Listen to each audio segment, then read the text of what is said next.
Carousel, top of the next hour. I'll take the 7 jobs. About 13, 14 candidates, many really good candidates. This morning I suggested at a meeting that Jason Garrett is an excellent candidate and was almost asked to leave the room. This idea that Jason Garrett can't coach at all is beyond me. Won several division titles. But I want to go to this story. The Miami Dolphins are promising to evaluate the entire team, and some players have already evaluated Tua. According to a report in Miami, I'm going to read you this because I just got my hands on it. Tua, according to the GM and coach, will be the starting quarterback next year. That caught the attention of at least 3 players within the team because they have told the Herald, the Miami Herald in recent days, they didn't see enough from Tua to promise him anything for next season. The players who spoke to the Herald anonymously to not suffer consequences said they're unimpressed with him. They were totally caught off guard with the comments and the commitment when he was named starter in the 7th game of the year. Players said they were concerned, although he was humble and a great kid and a great competitor, they were concerned in training camp that he didn't have any special qualities and didn't think he would be ready for the year. They also said they don't see special traits in him beyond his accuracy. Oh my God, it's like we're watching the same games. They got frustrated, said the players. A defensive player said when Flores told the team Fitzpatrick would not be available for the season finale against Buffalo, players got frustrated, clearly thinking he was the better player. So this is what this was my concern. The Friday before Tua started, I said I liked him in college, but I'm watching Josh Allen and I'm watching Justin Herbert, and I'm watching Burrow, and I'm seeing Lamar, and the league is moving. You got to have some it here at that position beyond being accurate, which has never been the issue, and I didn't see it, and I don't see it. So my first takeaway with this story is, number one, you can't lie to players. You can't fool players.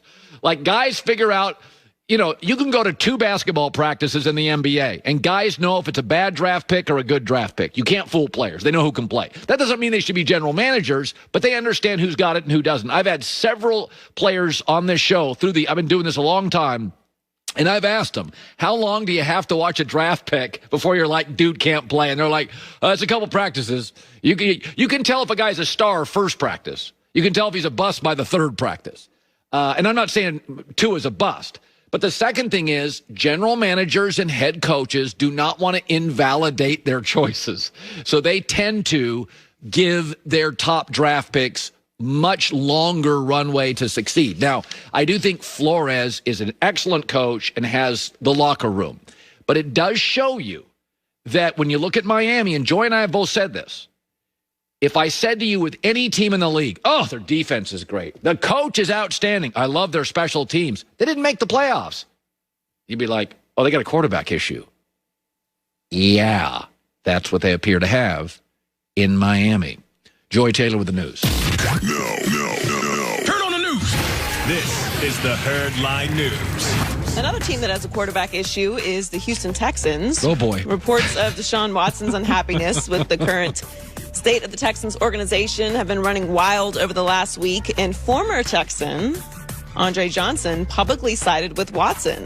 He took a shot at team executive Jack Easterby. He tweeted, "If I'm Deshaun Watson, I will stand my ground. The Texans organization is known for wasting players' careers. Since Jack Easterby has walked into the building, nothing good has happened in or for the organization, and for some reason, someone can't seem to see what's going on. Pathetic." DeAndre Hopkins weighed in on the situation, retweeting that and said, "When Dre speak, listen."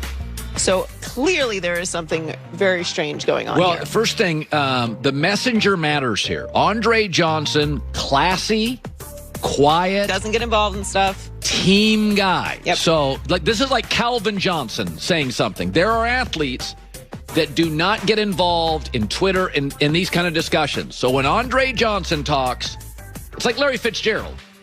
Yeah, it's like DeAndre Hopkins said, when Dre speaks, listen. Yeah, so the messenger matters a lot here. And if Andre Johnson says it, my gut feeling is he sees and feels the same thing we do about the Texans, which is the Jack Easterby situation feels almost culty down there, and that's the word getting used now. If you don't know what's going on here, don't feel bad, because none of us knew who Jack Easterby was before a couple weeks ago. He was an intern in Jacksonville in 2004, and he was with the Chiefs in 2011 and 2012 in a character development role. And then he went to the Patriots in 2013 as a character coach, and then he turned into the title of team development director. He was also a chaplain for the Patriots. He was named the executive vice president of football operations in Houston in January of 2020 and serves as the team executive vice president of team development in 2019. It's the strangest professional NFL ladder climbing I've ever seen, from team pastor to running a franchise. And I think a lot of players in Houston are saying, that's not really where you get GMs. And he has now befriended the owner, Cal McNair, and McNair trusts him. And the players, by the way, 80-90% are out on it, and that's a problem. There's a couple ways to reach people. You can reach them through fear. You can reach them through romance or some sort of, physical attraction, physical intrigue. Yeah. And then you can touch and change people's hearts, right? And that forms a very strong bond. Yeah. When you are in that sort of religious space where you're, changing people's lives. Yeah. Sometimes there tends to be a little bit of a, over-attachment to everything else that you say and recommend, where you may be giving good spiritual advice. Doesn't mean you give good football advice. Right, you may be giving good personal advice to get your life on track. I don't know what that has to do with putting together a football organization and personnel. This is a bad situation in Houston. We're talking about Philadelphia not being a good coaching position. This is a terrible coaching position. I would rather have Philly. At least in Philly, they just won a Super Bowl. They have some pieces in place. Carson Wentz is going to be there because they just fired Doug Peterson. You don't know what's going on in Houston. What is this? So we're going to walk around in cloaks now?